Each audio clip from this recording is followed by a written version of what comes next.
Imagine you're on a mountain, you're roped in with your friend. Your friend is hanging off of the mountain 15,000 feet in the air. There's a blizzard in full swing. It's dark out. You're holding on to his body weight. You don't know if he's dead or alive. If you don't sever that rope, killing your friend, then you're gonna die too. But if you do, you're killing your friend and you're leaving his body to the elements. What's the right decision there? That's what's so crazy about this story. So this was the story of Joe Simpson and Simon Yates. By way of background, this was in 1985. So I don't really know what was going on in 1985. I wasn't alive, but people were climbing apparently. And Simpson and Yates were climbing buddies. They weren't close, but they were just they were friends, mutual friends. They liked to climb. But they weren't like childhood best friends or anything like that. So they decided that they were going to summit a route of a mountain in Peru that's never been climbed before. So this was the first time anybody was trying this west side of the mountain face route. And they actually did. They summited it. That's not at all what the story's about. They made it up. They were the first ones to make it up. And the type of climbing that they were practicing was called alpine climbing. So that's essentially where you bring the bare minimum. They brought a little bit of food. They brought a little bit of fuel to heat up the snow for drinking water. They had ice picks, ice shoes, sleeping bags. And other than that, just the bare necessities. So ropes, obviously, and belays, but that's it. They weren't stacked up with tents and ready for being on this mountain for more time than was necessary. The whole goal was to climb up, summit, and then descend. And like we said, they climbed up and they summited, and then the descent was where things started to go very, very wrong. So as they summited, they saw a storm starting to approach, but they knew what they got themselves into. They were very experienced climbers. They're about 20,000 feet in the air. No helicopters could come rescue them. There was no emergency rescue. There's no radios that were working from that distance back then. Literally, there was nothing that anyone could do if they needed to be emergency evacuated from their situation, which it didn't seem like they did. They just summited a route that has never been climbed before. They were both hype, and they're sitting at the top of the summit just overlooking essentially the world and definitely feeling on top of the world. And they absolutely didn't know what they had coming in the next 72 plus hours. Now, if you're kind of like me, you're thinking, why would you even summit a mountain at 20,000 feet? Like, it's just a lot of risk. If you know helicopters can't get there and the radios don't work, what's the point with that?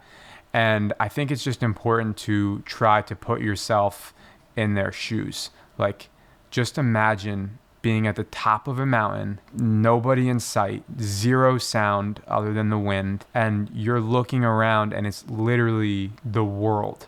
You just see other mountains, maybe towns far off in the distance, but you feel like you're on top of the world. That's an experience that probably 99.999% of humans never have. So I get it. I get why they did it.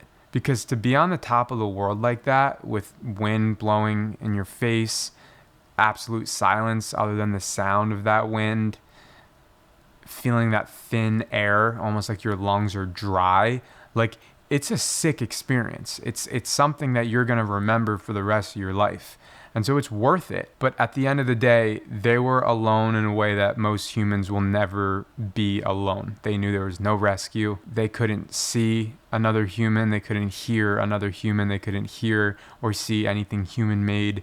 It was just them and nature. And there's something beautiful in that. So once they finish their time at the summit, at the peak of the mountain, and they decide that it's time to head back down, they look up into the sky and they realize that the weather's not looking too great and a storm is coming in pretty fast. So they get all their gear together and they make their way down the mountain. Now remember, this is supposed to be the easy part. They did the hard part. They climbed a route of the mountain that's never been climbed before. They enjoyed the peace of the summit, and now they're just making their way down, back to their families and their normal lives, not 20,000 feet above sea level. So they go to descent the mountain, and pretty early on in the descent, Simpson sticks his ice pick into a sheet of ice that isn't fully capable of holding his weight. So he slips out and falls a short distance, but the way he lands with his legs straight forces his shin bone to come up straight through his kneecap. Absolutely gruesome, painful injury. Imagine that. You're on the top of a mountain, there's a blizzard coming, and your shin bone just went through your kneecap. What are you thinking? I'm gonna die. Or there's no way getting off this mountain. And that's exactly what Simpson was thinking. He even said the first thought that he had was, I'm not walking off this mountain. He explained that when the break originally happened, there weren't really feelings of panic or anxiety or anything like that. It was almost a sense of calm and acceptance of probable, most likely death. And then his partner Yates followed him down, and he's speechless. He sees the leg, he sees something is definitely wrong, and he just doesn't know what to say. So they're both just sitting there in silence as this storm is approaching, both kind of like, what do we get ourselves into? What do we do now? So at this point, Yates has two options. Leave his friend to die. I mean, it's not a good option, but it's an option. Or he can try to rappel him down 20,000 feet to the bottom of the mountain. And that's what he decides to do. He decides to try to save his friend and himself. So the way that he does it is kind of technical climbing, but breaking it down simply, basically they're on the same rope. They're connected to the same rope, and they both have harnesses on. So what would happen was Simpson with the broken leg would be on the harness, and he would kind of be aided down by Yates, who would climb the length of the rope, which was about 300 feet. He would climb that and descend it all the way down, put a new belay into the, I think belay is the right word. Sorry, I'm not a climber, but you know, one of those little things that secures you when you're climbing down a mountain. He would put it into the mountain and then attach his rope to it, and then he would slowly bring Simpson down as from that bottom spot. So he would climb down the 300 feet. He would secure all the ropes. Then he would climb back up to Simpson, and then he would slowly feed the line, the rope, and kind of allow Simpson to sort of half fall, half slide down the mountain. And he did this for 9 hours. The snow has hit at this point. It's not full blizzard conditions, but it's snowing and it's windy and it's getting dark. About 8 hours and 45 minutes in, or right around there, after the grueling work of holding another man's body weight, climbing up and down hundreds and hundreds of feet for 8 hours. Just imagine that. It's like a day's work of doing that. It's absolutely ridiculous. And the blizzard is here at this point. Like, it's snowing hard. The wind is absolutely howling and gusting. Their faces aren't covered. Like I said, they're alpine mountaineers. Their whole thing is, let's be one with nature. Like, let's try to embrace it the best we can. They don't have extra food rations, and they finish off the rest that they have. They don't even have any more fuel to heat up the snow for drinking water. Like, they're cooked. They kind of know it. No one says it, but it's kind of a established thing. Like, hey, if we don't get down soon, it's over. And on top of this, it's night. Like, if you're like me, you're picturing this during the day with a blizzard. That's already terrifying. It's nighttime. It's dark out. It's completely dark out. What are you doing up on a mountain? Like, and we can't blame them. We can't, because we've established that this is an experience that most humans will never have. But, I mean, it's just crazy to try to really be in that moment with them. It's just absolutely insane. So it's completely dark out, pitch black. You have snow whipping into your face. Winds are howling and gusting because you're on the side of a mountain. If you've ever experienced a blizzard at sea level or ground level, you know how hard that wind blows, and like it can kind of hurt. The snow hitting you in the face can hurt a little bit. Now imagine being 15,000 feet up in the air on the side of a mountain. I can't even imagine it. I don't know what it would be like. Torture is the word that comes to mind. But here they are, and there's nothing they can do. They need to get down to the bottom. So 9 hours in, Yates is doing his thing with Simpson. He's kind of belaying him. And remember, so Yates is up top. After he climbs down, sets a line 300 feet down, he climbs back up to Simpson, and then he lowers Simpson himself while he's dug in, sitting into the snow. So Yates is up top, and he's lowering Simpson down, and he loses sight of him. Now, the visibility is terrible, as we've established, but he immediately loses sight of him, and he feels a pull on the rope. And he's like, okay, something's going on. So he kind of anchors himself into the snow surrounding him. He's in his little cave of snow, and the snow's still whipping down on him, and he calls out Simpson's name. He goes, Simpson! Simpson! And he hears zero response. But then again, they hadn't been able to hear each other at all. So he doesn't know what's happening, but he sees that he accidentally lowered Simpson down over a cliff. So he's sitting there with the guilt of putting Simpson in that situation, with the stress of the situation in general, and he's just holding on. Now from Simpson's perspective, he's hanging there off of a cliff, 15,000 feet in the air, nothing around him, just darkness, and he just feels empty space around him. He feels the tension of the rope, and that's all. He reaches out to try to grab a wall. He feels nothing. Imagine being in blinding darkness, being whipped by snow, and you feel around and there's nothing to feel. Terrifying. So he's screaming to Yates, who's up top. He's trying to tell him, like, hey, this is the situation I'm in. They can't hear anything, though. They're screaming to each other and neither can hear. So here Simpson is literally hanging off the side of a mountain, not knowing what comes next. So if we take a step back, the situation they're in seems impossible because Simpson can't climb up the rope or up the mountain. He's almost fatally injured, and he's been in the raw elements for 9 hours now, sliding down a mountain. He physically can't get himself back up to Yates. And Yates can't pull Simpson back up the cliff that he just accidentally dropped him down. So it's kind of we're stuck in the middle type of situation. Like, what do we do? There's no right answer here. And Yates, after about an hour of this, starts thinking to himself, am I just going to freeze to death here? It's getting really cold for him. His fingers are frostbitten. His face is frostbitten. He doesn't really know what to do. Is he supposed to just sit here and die? Maybe that's easier than killing your friend. Who can answer that? But what everyone gets wrong about this story is they frame it like Yates makes a conscious decision to kill his friend Simpson to save himself. Here's the thing. They hadn't been able to communicate for hours.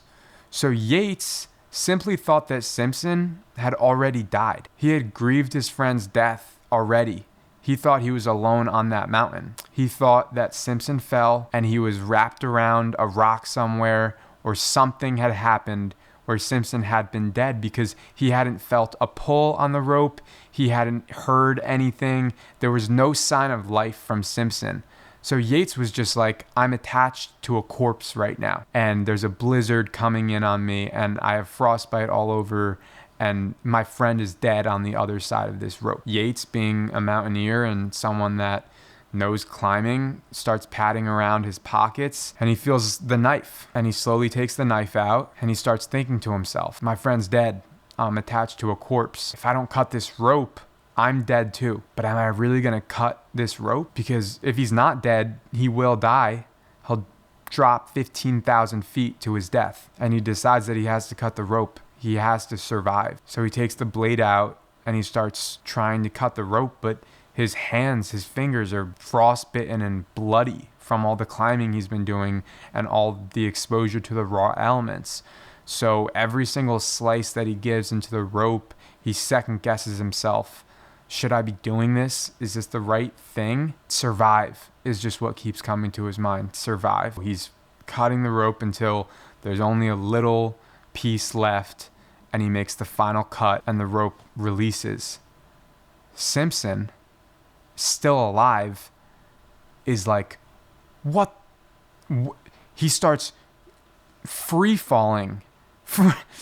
It's not funny, but he just starts free falling out of thin air.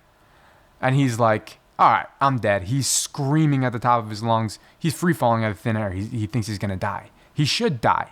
There's no way you're surviving this, right?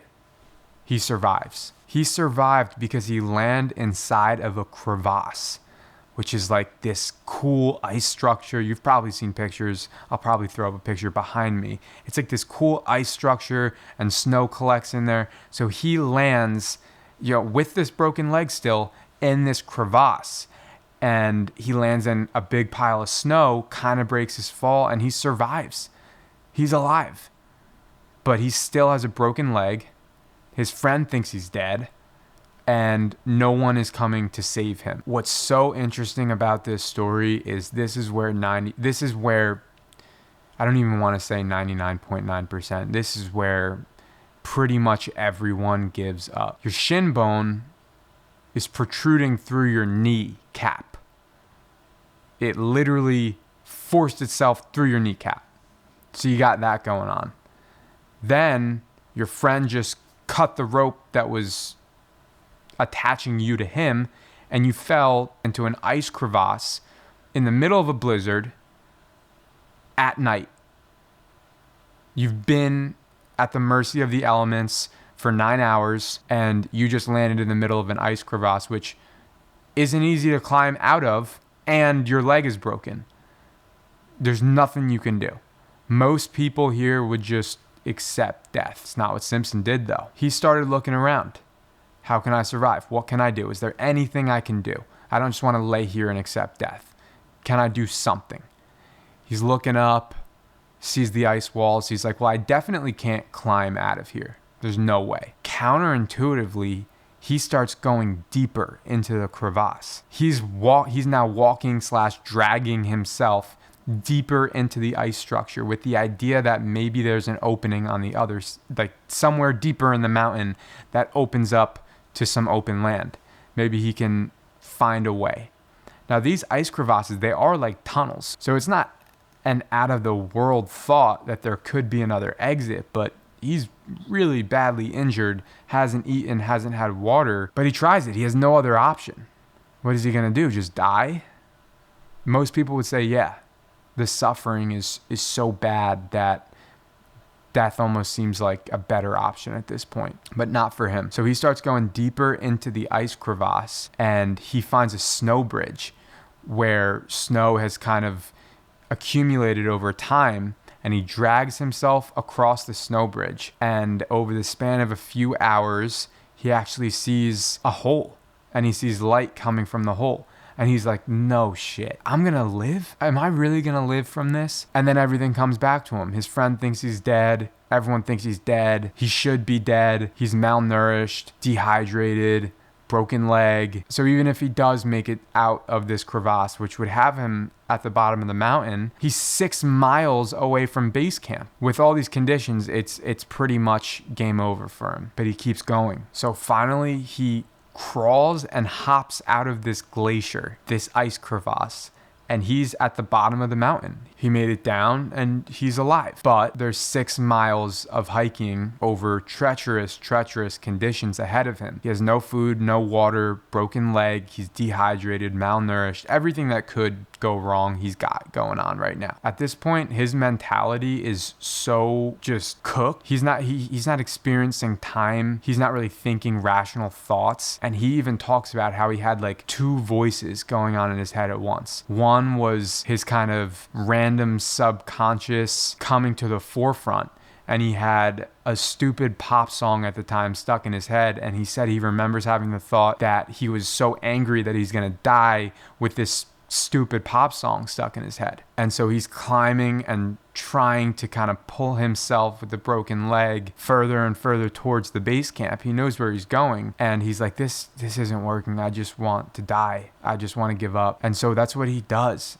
He lays down and says, you know what, this is it. I made it this far. and I did my best and I'm ready to die. But then the second voice jumps in, and he described this voice as the soldier.